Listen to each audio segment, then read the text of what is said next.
Adolescent, quelle est la chose la plus difficile à expliquer aux adultes? Je ne ferme pas la porte à clé parce que je me drogue, c'est parce que je suis nu et que tu n'as pas de limite. Je pense que tous les adolescents devraient être autorisés à verrouiller la porte. Je n'avais même pas le droit de fermer ma porte. Elle n'avait certainement pas de verrou. Ce n'est pas parce que j'ai ma propre vie personnelle et des secrets que cela signifie automatiquement que je fais quelque chose de mal, d'illégal ou de carrément dangereux. J'ai le droit d'avoir des secrets. Vous n'avez aucune intimité dans cette maison. Pas d'intimité avant 18 ans ou l'université. Tu es peut-être un adulte mais tu es toujours sous mon toit. Quand on dit ne le dis à personne, on veut dire ne le dis à personne. J'ai parlé à ma mère d'une fille que je détestais. Puis, plus tard cette nuit-là, elle m'a contacté par FaceTime et m'a dit devinez quoi, je travaille avec sa tante et elle a tourné la caméra vers elle et a commencé à parler de la façon dont elle lui a dit que je détestais sa nièce. Je connais complètement ce sentiment. Une fois, j'ai dit à ma mère que j'avais le béguin pour quelqu'un, grosse erreur, mais elle n'a pas arrêté de m'embêter avec ça jusqu'à ce que je lui parle de cette personne. Quelques semaines plus tard, j'invite mon béguin et d'autres amis chez moi, et pendant tout ce temps, ma mère lorgne sur mon béguin et est tout sauf subtile à ce sujet.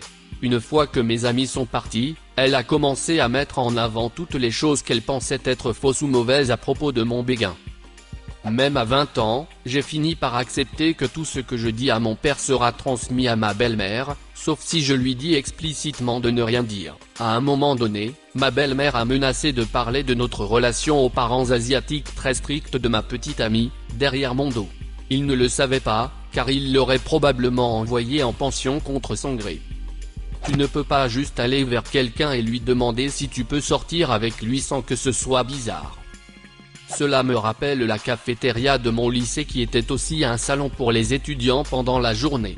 Je détestais tellement y entrer et trouver où je pouvais m'asseoir sans être gêné, ou si je devais m'asseoir toute seule comme une personne bizarre. Avant les téléphones portables, je ne pouvais pas simplement regarder mon téléphone.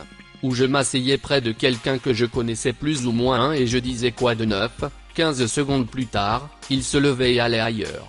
Cette merde craignait. Je n'ai presque jamais dit un mot à personne au lycée, sauf à mes quelques amis proches.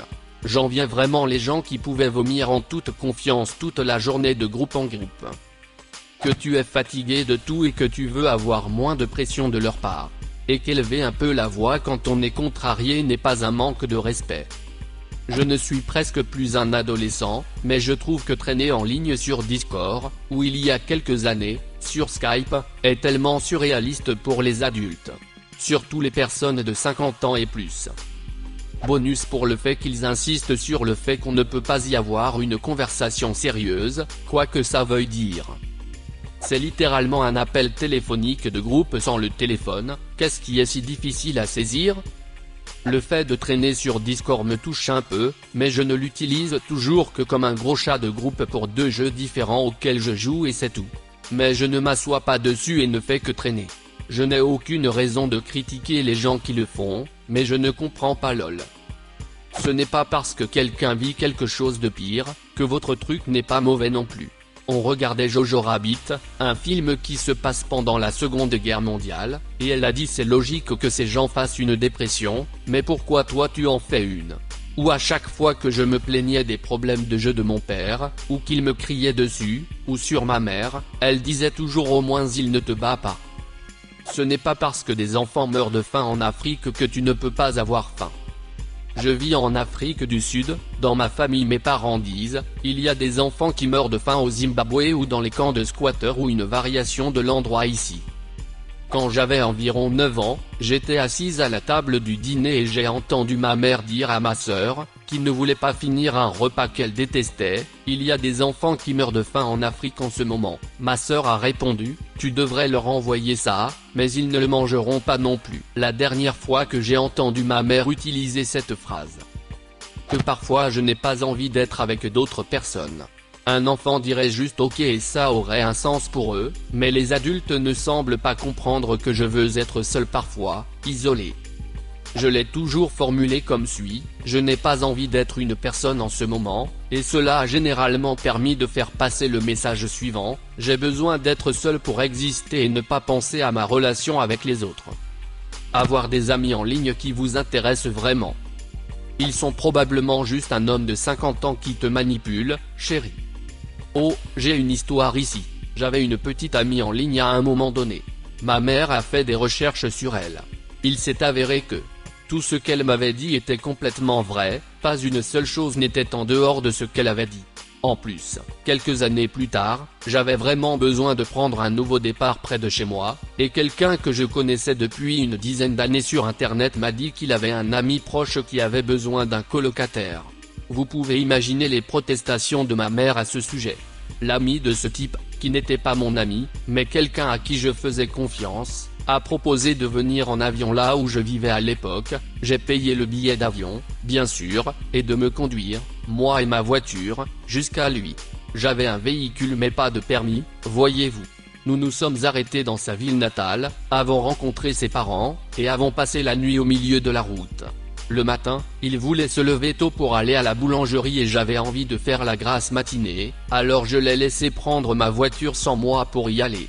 Et vous savez ce qui s'est passé? Il est revenu, m'a récupéré et maintenant nous sommes colocataires depuis 2 ans. Le gars répare souvent ma voiture, et il m'a même construit un nouveau bureau pour pas cher.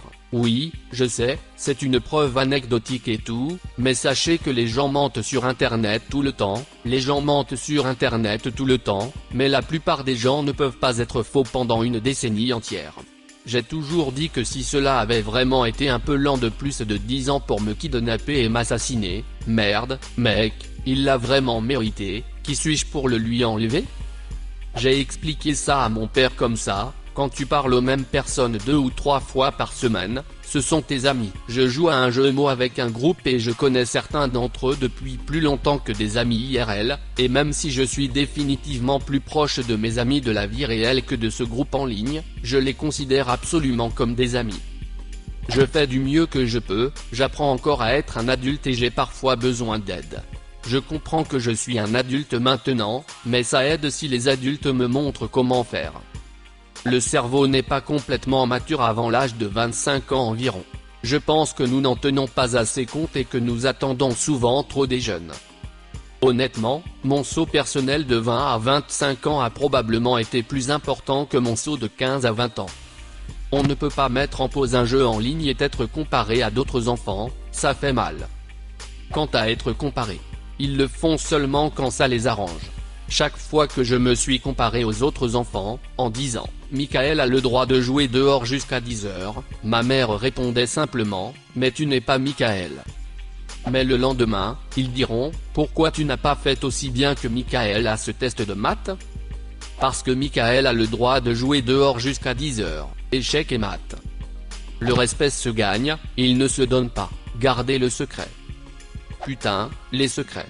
Je n'ai littéralement rien dit à mon père sur mon séjour à l'armée parce que je ne peux pas lui faire confiance pour interpréter. Ne le dis à personne comme ne le dis à personne sauf à maman, aux 3 prêtres, à tout le monde à l'église, à tes copains de la fac, à tes copains de la marine, à tes copains du boulot.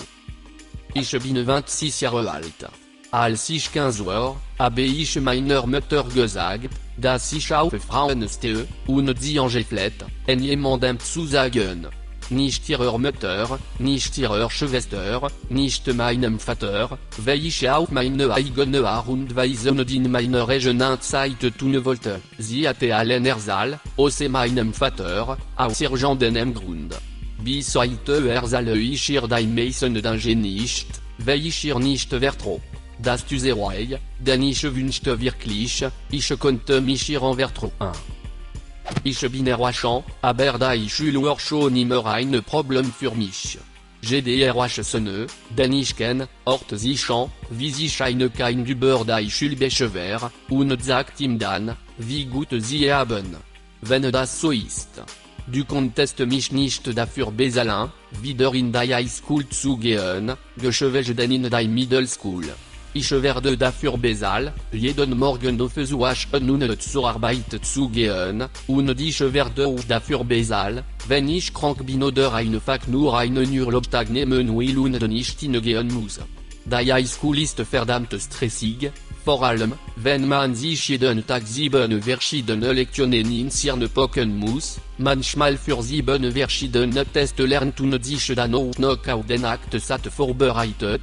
Dann muss man auch noch sozial sein, ein paar schulische Aktivitäten oder gemeinnützige Arbeiten bauen, die College bewerben go verbessern, und immer noch versuchen, etwas Zeit für Freunde, die Partner oder Hobby zu erübrigen.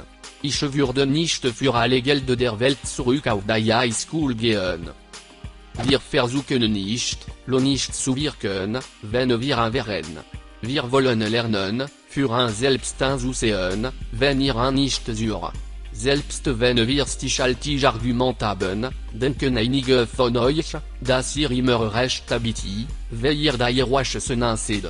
Indem wir uns treten, verlangen wir von euch etwas Respekt und versuchen nicht, euch den Respekt zu nehmen.